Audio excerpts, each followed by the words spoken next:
Olá, tudo bem? Eu faço parte da Universidade Estadual do Ceará e eu me chamo Débora Ellen da Silva Rodrigues.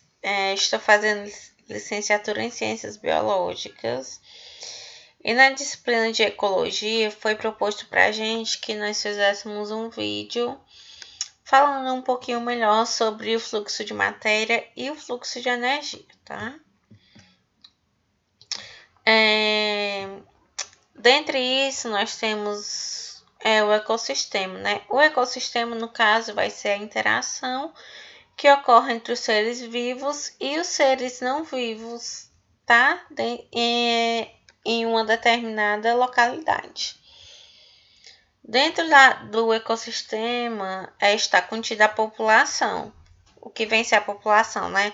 Ela vai ser o conjunto de seres vivos da mesma espécie que vive em um determinado local. Aqui eu trouxe essa foto aqui só para exemplificar um pouquinho, tá? Nesse caso aqui tem os flamingos residindo em uma mesma localidade.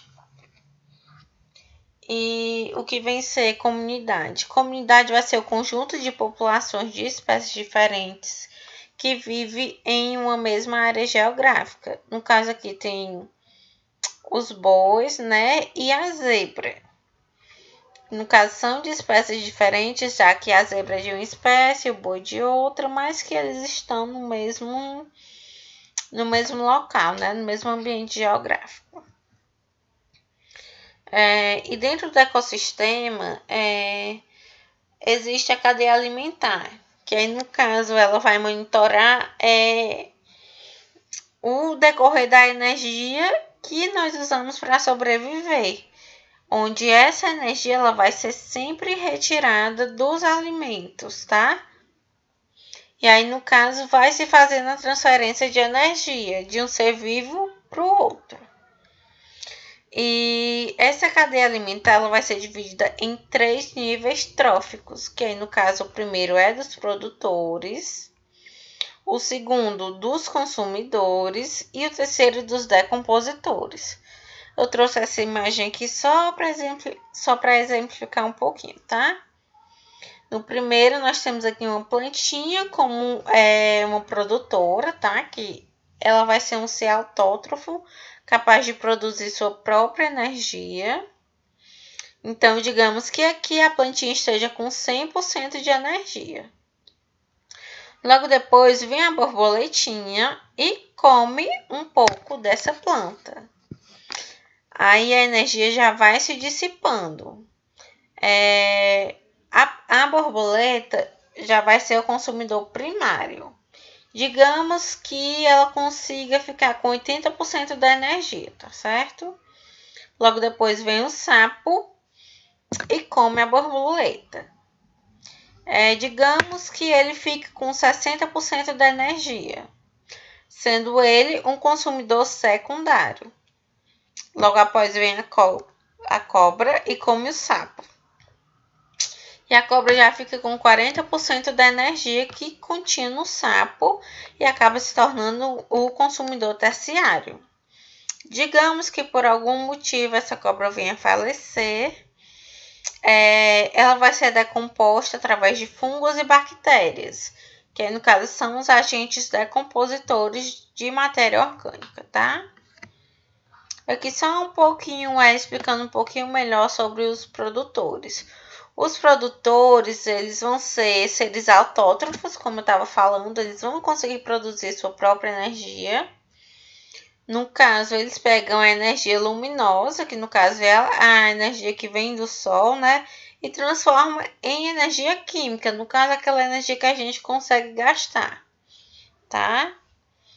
E eles vão ser sempre a base de toda a cadeia alimentar, porque eles são seres produtores, né? Sem eles, não tinha como existir vida. A gente não teria a manutenção da vida. E ele vai ser formado por plantas, plâncton e algas. Já os seres consumidores são seres heterótrofos. No caso, eles vão se nutrir através dos seres produtores. E vai ser dividido em 3. No caso, são seres primários, consumidores primários, que vão ser os herbívoros e os parasitas de plantas, os consumidores secundários, que são animais carnívoros, que se alimentam dos herbívoros, e os consumidores terciários, que são carnívoros, que se alimentam de carnívoros. Aqui primeiro nós podemos ver o produtor, o consumidor primário se alimenta do produtor, depois vem o consumidor secundário e se alimenta do consumidor primário, logo após o consumidor terciário se alimenta do consumidor secundário. Depois dos consumidores, nós vamos ter os decompositores. No caso, eles vão decompor toda a matéria orgânica morta e vão transformar em matéria inorgânica.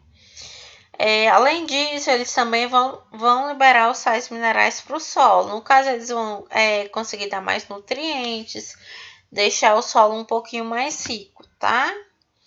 E eles vão atuar em todos os níveis tróficos. Eles geralmente são compostos por fungos e bactérias, tá?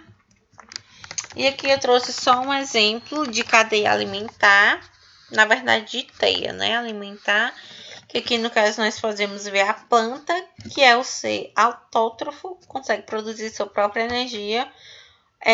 Os insetos, que no caso são herbívoros, vão se alimentar das plantas, se tornando o consumidor primário. Em seguida, o sapo vem, come os herbívoros e se torna o consumidor secundário. Vem a ave, come o sapo e se torna o consumidor terciário. Ou a cobra come o sapo e a cobra se torna o consumidor terciário. Outro exemplo também é esse coelho que vem, come a planta, se torna o consumidor primário. Logo após, a cobra vem, come o coelho e se torna o consumidor secundário.